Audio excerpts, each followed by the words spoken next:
semaine, à Goûter local, on cuisine les champignons de Champignons du Versant de Valmorin avec le chef du restaurant Recto Verso de Sainte-Adèle. Bonne émission!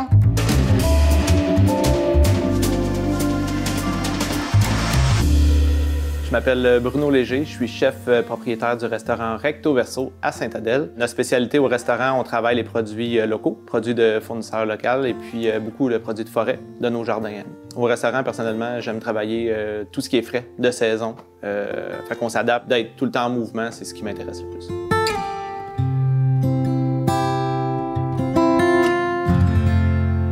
Alexandre, on est aux Champignons du Versant à Valmorin. Exact. Tu as fait un cours pour devenir agronome et tu as choisi de devenir myciculteur. Explique donc. Oui, c'est ça. J'ai travaillé quand même une dizaine d'années. Je travaille encore à temps partiel comme agronome, mais j'avais envie d'avoir un projet plus concret, parfois qui m'appartienne. Puis j'ai toujours aimé aussi la gastronomie. J'ai failli aller étudier à l'ITHQ plus jeune, ça. Puis j'avais le goût d'offrir un produit local aux restaurateurs de la région. Puis les champignons aussi étaient comme un intérêt, fait que j'ai combiné tout ça pour démarrer Champignons du Versant. Donc la mycologie, c'est une passion chez toi? J'ai étudié en production végétale à l'université, tout ça, mais le monde mycologique est quand même assez méconnu. Ouais. Puis c'est un intérêt personnel. Tu sais, je lisais là-dessus, j'ai fait des petites formations à gauche à droite. Puis avec le temps, ben là, je voyais qu'il y avait un marché potentiel. Fait qu'après avoir approché une couple de restaurateurs du coin puis de voir l'intérêt d'avoir des produits locaux à l'année, j'ai décidé de me lancer puis de partir la production. Et tu offres vraiment une belle variété de champignons. On fait différents pleurotes. On a du pleurote bleu, pleurote doré. On a du pleurote king noir aussi. On fait l'île nérisson, qu'on appelle aussi crinière de lion. Fait qu'un champignon quand même assez particulier, qui a une apparence comme une grosse boule blanche, qui est vraiment intéressant à cuisiner. On peut en faire comme des steaks ou en tout cas l'apprêter différemment. On a le foliote aussi, qu'on appelle chestnut en anglais. Qui est mon préféré. Ouais, c'est ça, qui est vraiment le fun. Tu sais, qui a une belle petite apparence cute, puis aussi un petit goût noisette une fois grillé. Fait que je trouve comme en garniture, tout ça, tu sais, c'est un champignon qui est vraiment intéressant. Et qui a un certain croustillant quand on le fait poêler au beurre. C'est ça, exactement. Tu sais, il garde une belle texture. Fait que ça, les chefs l'apprécient beaucoup. On fait aussi le shiitake, qui est comme un classique, mais tu sais, qui a un goût tellement riche que, tu sais, c'est ça, tu sais, les chefs aussi l'apprécient bien. Ouais. Qu'est-ce qui t'a amené à choisir ces variétés-là? C'est sûr, c'est un compromis à faire parce que nos installations sont quand même, la superficie n'est pas très grande, fait que, tu sais, il fallait maximiser l'espace. Fait que c'est des variétés, effectivement, qui poussent bien ensemble, puis qui poussent aussi sur le même type de substrat, tu sais, dans le monde des champignons, il y a des champignons qui vont pousser sur de la matière plus décomposée. Ceux-là vont pousser sur du bois, en fait, tu sais, qui va avoir commencé à se dégrader un peu. Fait que c'est des champignons souvent on va les retrouver en forêt. Ils vont pousser sur, comme mettons les pleurotes, là, sur un arbre qui est tombé, mais qui vont commencer à dégrader le bois comme ça. Fait que c'est un compromis. C'est sûr, c'est des variétés aussi qui sont intéressantes d'un point de vue gastronomique. Fait qu'on s'est concentré là-dessus. Éventuellement, quand on aura des plus grandes installations, bien, on pourra intégrer des nouvelles variétés. Ça, j'ai hâte à cette étape-là aussi. Oui, c'est sûr, c'est ça. Notre clientèle, c'est principalement les restaurateurs. On est vraiment local, ça va être de Saint-Sauveur jusqu'à Tremblant. On a commencé à faire des marchés dès le début, mais c'est saisonnier, c'est seulement l'été, tout ça. Puis, les gens cherchaient nos produits pour le reste de l'année. Fait que là, on a commencé à faire des barquettes depuis 2 ans qu'on vend dans différents points de vente, dans les petites épiceries, des boucheries de la région. Fait que ça, sur notre site Internet, il y a comme la liste des points de vente qui sont là. Ouais, c'est ça, à jour. Puis sinon, ben, c'est ça, c'est le marché public à Saint-Jovite qu'on est là à chaque été, les samedis. Ça, c'est le fun parce que ça fait un beau contact direct avec la clientèle. C'est vraiment gratifiant. Puis nous, on produit, c'est ça, toute l'année. Puis c'est souvent cueilli des fois même le matin. La fraîcheur est là, fait que ça, c'est vraiment apprécié parce que c'est un point quand même critique. C'est un champignon, ça se conserve pas très bien. C'est pas comme un navet ou une carotte que tu peux mettre ça dans le caveau. Fait que après ça, c'est les chefs qui prennent ça puis qui amplifient nos produits. C'est toujours ça, c'est tellement le fun d'aller les visiter justement puis de goûter à nos produits dans les restos. C'est dit amplifier, mais moi j'ai envie de te dire bonifier ton produit en fait. Oui, c'est ça. Et pour terminer, Alexandre, notre chef qui va transformer les produits, qu'est-ce qu'on lui offre?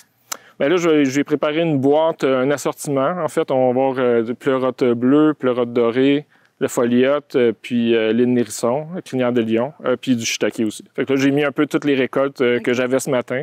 Fait qu'après ça, ça va être la créativité du chef qui va pouvoir jouer avec ça. Merci beaucoup, Alexandre. Ça fait plaisir. Merci. Bruno, on cuisine les champignons de champignons du versant. Tu as fait des tests en cuisine. Explique-moi un petit peu qu'est-ce que tu as fait. En fait, ce qu'on a fait, l'île Nérisson ou la crinière du lion, là, on l'a fait préparer en steak mariné. La foliote, ça va être pareil, ça va être une marinade minute. Fait que plutôt que les mariner pour qu'ils sautent, qu'ils soient comme un peu juteux, on va les garder craquants pour un poêlé dernière minute. Les 2 pleurotes, j'ai pris une grappe de pleurotes jaunes et puis j'ai pris juste des pleurotes grises entières pour les griller. On les a mis dans une petite huile aromatisée. Et puis, on va agencer les plats. Il y avait du shiitake qui n'est plus là parce qu'il est rendu en ganache. On a fait une ganache assez serrée pour aller chercher... on a extrait le goût du shiitake au complet pour donner de la torréfaction au plat. Et dis-moi, la recette qu'on fait aujourd'hui avec ça? Bien, la recette aujourd'hui, ça va être une pâte fraîche, oui. Assez simple. Comme ça, à la maison, ça se réalise bien aussi. Puis le fun, c'est qu'on va pouvoir parler de qu'est-ce qu'on pourrait substituer, qu'on pourrait rajouter ou, tu sais, pour que la pâte à la maison soit le fun à réaliser simplement. Une pâte fraîche avec des champignons, mais sous différentes formes. Exactement. Bien, go! Go!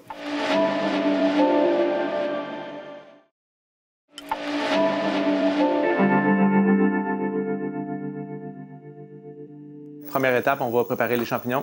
La foliote à disperse, puis l'hydné qui est déjà mariné. On va faire juste un petit poêlé pour la foliote. Puis l'autre, on va le caraméliser assez fortement. On va le réserver de côté. Ensuite de ça, on va partir pour les pâtes fraîches, les ganaches et puis tout le reste. La foliote, là, oui. Elle est croustillante quand on la fait poêler. Oui, elle reste à texture même cuite. C'est vraiment bon, puis ça a un goût noisette. Un petit truc comme ça, ouais, on a travaillé avec un peu d'huile de noix pour la tapenade de shiitake, pour ça, pour aller chercher, comme faire un raccord sur tout le plat. Là, mais... Puis on a travaillé beaucoup la cameline, tu sais, qui rappelle des fois le goût... Noisette. Exactement. Puis là, c'est de la cameline grillée qu'on a travaillé. Presque comme une noisette torréfiée. Ouais, c'est ça, mais tu sais, avec un peu plus d'amertume, plus végétal, mais avec les champignons, ça se prête bien. Ça reste que c'est des produits québécois, parce que toi, Bruno, t'adores cuisiner avec les produits de ton terroir laurentien. Ouais, Laurentide principalement. Et puis foresterie et tout ça, on est beaucoup, là, on court la forêt. Là, on est beaucoup une en couple forêt. Dans l'équipe qui aime être en forêt tout le temps. Fait que, tu sais, nos champignons, nos racines, on fait des décoctions de sapinage, on fait toutes sortes de trucs. Là. Puis au restaurant, tu as même ton petit jardin à côté. Ouais. Tu fais des trucs plus de base, plus pratiques pour toi. Surtout plus les herbes, tu sais, beaucoup les herbes, ouais. Les fleurs. Tu sais, c'est comme ce qu'on consomme régulièrement, puis vite. Fait, dans le fond, de la fraîcheur, épouvantablement. Puis après ça, ben oui, beaucoup de courgettes. On fait des tests dans le petit jardin-là. Puis après ça, on a des jardins ailleurs où on produit plus. T'sais, parce que le restaurant, il faut que ça reste cute. Oui. On rentre, là, mais c'est ça. Puis on a d'autres jardins ailleurs. On fait la production en plus grande quantité ailleurs. Ouais. Et tu travailles beaucoup, je l'entends dans nos conversations, tu travailles beaucoup avec ton cœur le produit de ton lieu d'adoption qui est Saint-Adèle. Ouais, ben oui, c'est ça. Oui, je suis là, ça fait 20 ans. Donc, ça fait un moment. Puis, tu sais, à courir les forêts chez nous, on se rend compte de tout ce qu'on a. Quand même, on dit encore basse Laurentide. Oui. On peut monter assez haut. Mais on pige quand même, on monte plus haut dans les forêts pour aller chercher des choses qu'on trouve pas à Saint-Adèle. Parce que ça dépend aussi des climats. Ouais. Il y a plein de choses. Puis les Laurentides, ce qui fait que c'est merveilleux, c'est qu'on a différents climats. Puis je suis pas hyper connaissante, mais il y a des choses qui poussent différemment selon la région. Ben oui. Tu sais, on n'aura pas à Saint-Adèle, on va peut-être en avoir un peu, mais ça sera pas des productions TT du Labrador, c'est moins Saint-Adèle. C'est juste une petite affaire trop chaud. Plus haut, on en trouve en quantité phénoménale. L'épillobe, on en trouve ici, mais pas en quantité phénoménale. Fait qu'il y a plein de choses qu'on trouve plus au nord, plus facilement. Puis au sud, qu'on trouve des choses que dans le nord, ça n'existe pas non plus. Puis toi, ta passion pour les produits du terroir, là, ouais. Ça se ressent au restaurant, dans tes plats. On y goûte un peu partout. Hein. C'est ça. Il y a beaucoup de recherche et développement aussi dans ce que tu fais. Oui, bien en fait, le menu il est tout le temps en évolution. On change de menu. Il y a des plats à toutes les semaines qui changent tout le temps. Il y a des plats, des fois, qui durent même juste 2 jours. Tu as une belle équipe qui travaille avec toi. Oui. Vous êtes ouvert... mercredi au dimanche, dans la saison estivale. Après ça, les dimanches, l'hiver, on donne un petit pas de recul à l'équipe. Le temps qu'ils fassent leur recherche, un peu de repos, toutes sortes de trucs pour eux-mêmes. Mais après ça, ouais, c'est ça. Vous voyez, là, comme tu vois. Ça, c'est la crinière de lion. Exactement. Oui. Qu'on a mis en steak. Là, ce coup-là, on l'a mariné à l'huile de cameline avec un peu d'érable et puis du vinaigre de cidre de pomme.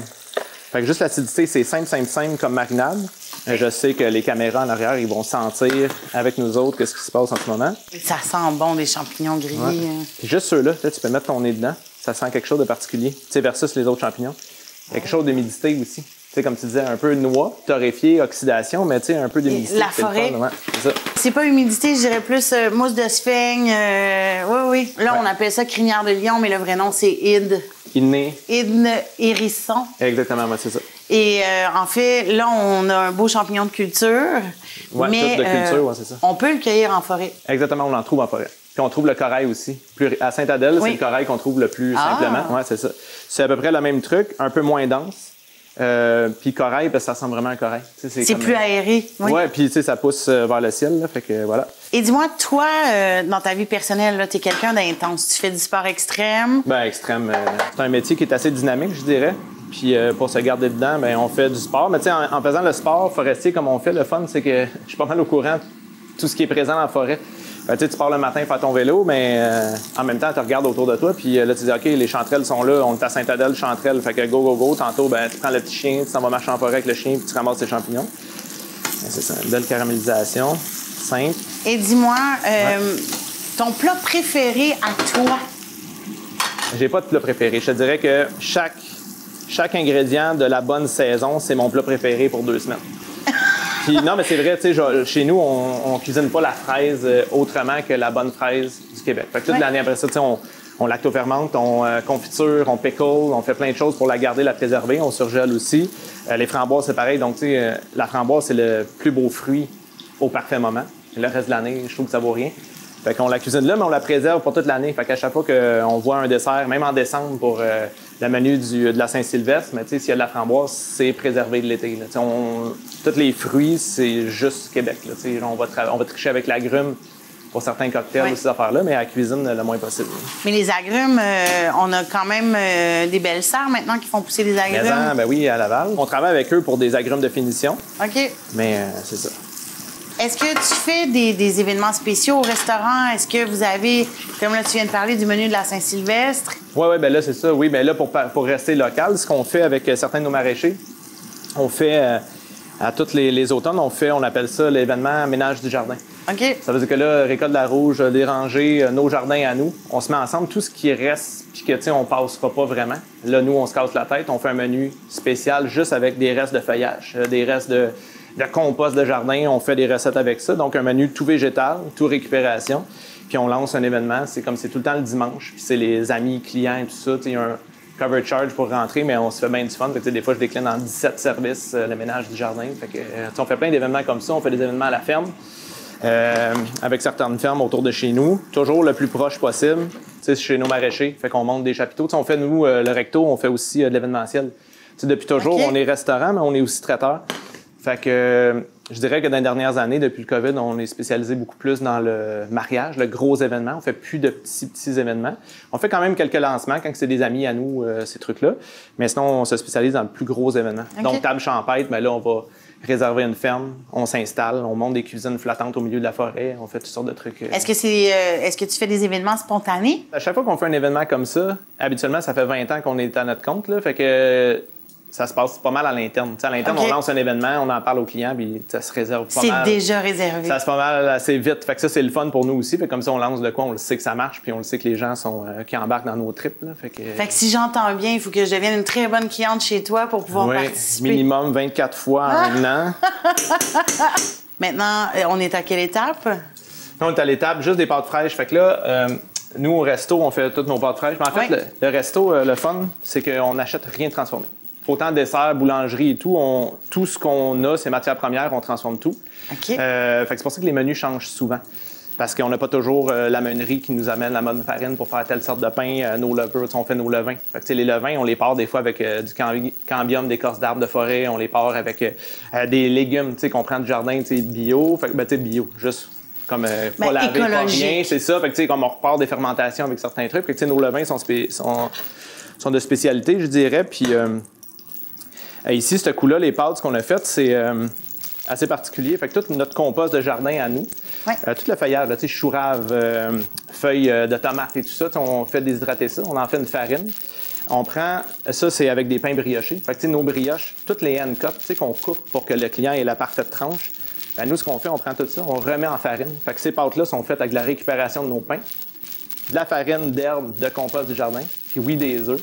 Ça fait que ça donne une texture complètement différente, mais c'est ça le trip du recto. J'ai vraiment hâte de goûter, là. C'est qu'on fait les choses des fois un peu différemment. Fait que là, c'est vraiment de la farine de récupération de pain. Okay. Puis, vous êtes zéro déchet. Oui, zéro déchet. On aimerait ça y arriver à 100 %. On n'est pas rendu là, c'est sûr. Mais oui, on n'est pas trop... on est vraiment sur le trip de récupération, de compostage, de tout ça, puis à l'interne, de réinjecter dans nos recettes. Pour toi, un monde idéal en cuisine là, pour le futur, là, ça serait quoi? Je pense que c'est un peu le mouvement qui se passe là. Les gens qui se ressentent à s'encourager entre eux, localement. Ça se fait beaucoup. Là. Je sais que nous, dans les Laurentides, ça se fait bien. Oui. Je pense qu'on est déjà... C'est injecté dans l'ADN des jeunes cuisiniers aussi. Et puis... après ça, les maraîchers qui se développent, les fermiers qui rajeunissent aussi, ça donne une dynamique différente. Fait que une production plus, je dirais, à l'échelle humaine, qui revient à la mode, qu'avant, ça n'existait quasiment plus. On avait accès à, du produit local, mais qui était tout le temps un peu industriel. Là, mais... Puis industriel, voulant dire aussi moins de goût? Moins de goût, mais aussi moins d'attention à l'alimentation. C'est tough, là, sur, mettons, je dis X nombre de mille de têtes de bétail. Fait que ça, ici, je déglace au bouillon. Ce bouillon-là, on l'a fait avec les pieds de champignons. C'est pour ça que tous les champignons qu'on a filmés tantôt, il y avait tous plus de pieds. Fait que les pieds de shiitake, les pieds on a coupé les pieds. Exactement. De là vient toute ta récupération. En fait, on injecte du goût. Fait que dans le fond, la plante, mettons le champignon, ce coup-là, lui, il a été comme récupéré au maximum. Dans le fond, on voulait pas rien jeter, ça sert à rien. On aurait pu justement le poêler, le déshydrater, on aurait pu faire un sel de champignons, on aurait pu faire d'autres choses. Là, c'est varié pas mal. On fait pas souvent des recettes comme ça, de mettre tous ces champignons-là ensemble. Habituellement, on aurait sélectionné un ou deux, puis on aurait fait un plat avec. Là, pour les besoins de la cause, je travaille beaucoup quand même avec Alex de Champignons du Versant. Fait qu'avec lui, ces champignons, on en travaille toute l'année. Fait que normalement, je vais mettre un champignon à l'honneur, puis je vais faire de quoi avec. Là, pour les biens de la cause, il m'a donné un méga bel éventail de son produit. Fait qu'on essaie de le mettre de l'avant puis de le cuisiner dans un plat tout champignon. De toutes les mettre en valeur, mais différemment, selon leur propriété. Pas leur propriété, mais on dirait selon leur profil de saveur. C'est ça, mais avec quand même un filon qui va ramener, la cameline va se ramener là. J'ai choisi des herbes, à la fin qu'on va comme finaliser avec des herbes, le fun aussi là-dessus. Et puis les pleurotes sont grillées avec une petite marinade légère. On a travaillé le louis d'or aussi dans ce plat-là. Le louis d'or est un fromage. Oui, exactement, lait cru de vache. Et puis, on va l'avoir en cube, on va l'avoir râpé, pour fouetter justement. On va monter le cavatelli dans le fond maison là en ce moment avec un peu sur l'effet d'un risotto. OK. On va le laisser juste descendre un peu. Puis, c'est comme des... Et est-ce qu'on peut en acheter en tant que client là, qui passe sans nécessairement arrêter pour manger au restaurant? Est-ce qu'on peut en acheter des pâtes? Non. Non, on les fait comme, mettons, ces pâtes-là, même, là, on les fait comme la maman italienne. On les fait une barine avec une planchette, juste pour le trip, d'avoir le contrôle dessus et tout ça. Et là, tu as mis des herbes. Est-ce que c'est du cerfeuil? Non, là, en ce moment, j'ai juste mis du thym, juste pour que lui, il s'infuse différemment dans le jus et tout ça. Fait que là, à la dernière seconde, on aurait pu le faire avec une huile végétale, mais on va le faire avec juste un petit beurre pour donner un petit peu de texture. Le beurre, c'est l'ingrédient de choix. Juste ce coup-là. Mais ça se marie bien avec le fromage et tout ça. On va y aller. Eh mon Dieu que ça a l'air bon. Ça sent bon. Ouais. Puis check là, j'ai même fait exprès, j'ai amené mon petit Betty Crocker pour montrer qu'à la maison, on n'a pas besoin de tout le temps des trucs. D'avoir les outils dernier cri, c'est pas toujours pratique. C'est pratique, mais c'est pas toujours nécessaire, mettons. Aujourd'hui, on vous parle d'un territoire qui fait rayonner les produits d'ici. La MRC de la Rivière-du-Nord joue un rôle stratégique dans la mise en valeur de l'offre bioalimentaire régionale et contribue activement à la vitalité du secteur. Comment? Grâce à ses marchés publics bien implantés qui agissent comme les véritables vitrines pour les entreprises en production et transformation alimentaire des Laurentides. Ces lieux de rencontre permettent aux citoyens et citoyennes de découvrir des produits locaux, de tisser des liens avec les créateurs de goût et de poser un geste concret pour soutenir l'économie régionale. En misant sur la visibilité, la proximité et la qualité, la MRC de la Rivière-du-Nord joue un rôle clé dans le rayonnement du secteur bioalimentaire et dans le dynamisme de toute une région. Un territoire qui connecte les gens aux saveurs locales au cœur de leur quotidien. ça, c'est juste, dans le fond, le shiitake qu'on a fait aussi. Lui, il n'y a pas de sirop d'érable dedans, mais il y a de la cameline, pas mal. Fait que ça donne un effet vraiment torréfié. Fait que lui, dans le fond, ce qu'on va se permettre de faire... Et ça sent bon. Ouais, mais c'est quand même bon aussi. Donc, on va juste lui donner un petit tweak de même ici.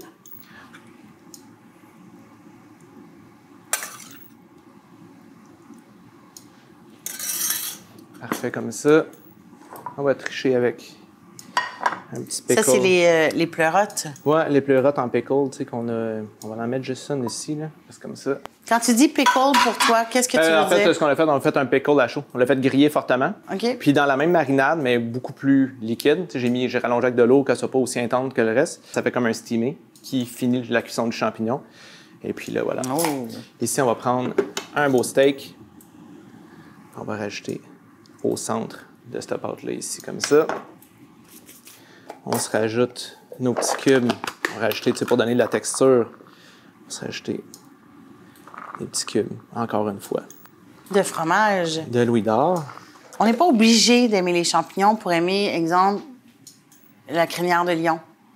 Ça a une texture différente, c'est moins caoutchouteux, c'est plus ferme. Non, ça, c'est plus comme un steak. Ouais. C'est comme... ça se fait bien, même... c'est niaiseux, mais tu sais, un petit burger végé, tu sais, des fois, les gens, ils cherchent des alternatives pour faire des boulettes végétales et tout ça. Moi, je trouve que ça, plus épais que ça, dans une petite marinade tout simple, on se retrouve à avoir un produit de luxe là, qui est quand même... Bien, ça peut... En fait, ça, c'est le produit le plus naturel. C'est un peu le même principe que le tofu. Tu sais, le tofu, c'est une base neutre, on la marine. Le crinière de lion pourrait faire la même chose. Ça pourrait faire la même chose, c'est ça. Exactement. Mais avec des nutriments supplémentaires. Exactement. Donc là, j'ai fait un petit ketchup de framboise fraîche pour aller nous donner une petite acidité. Eh mon Dieu, ça a de l'air bon. Fait qu'il y a beaucoup, beaucoup de recherche dans tes plats. C'est ça que j'admire chez toi.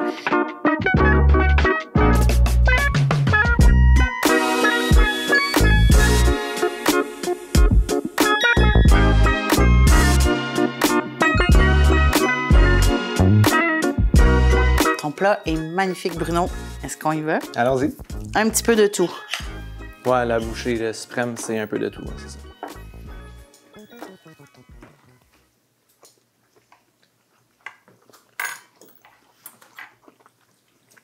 C'est un tout. As-tu la texture de la pâte?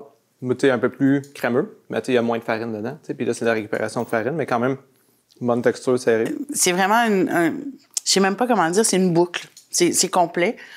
On a 5 sortes de champignons, différentes textures. C'est merveilleux, c'est délicieux.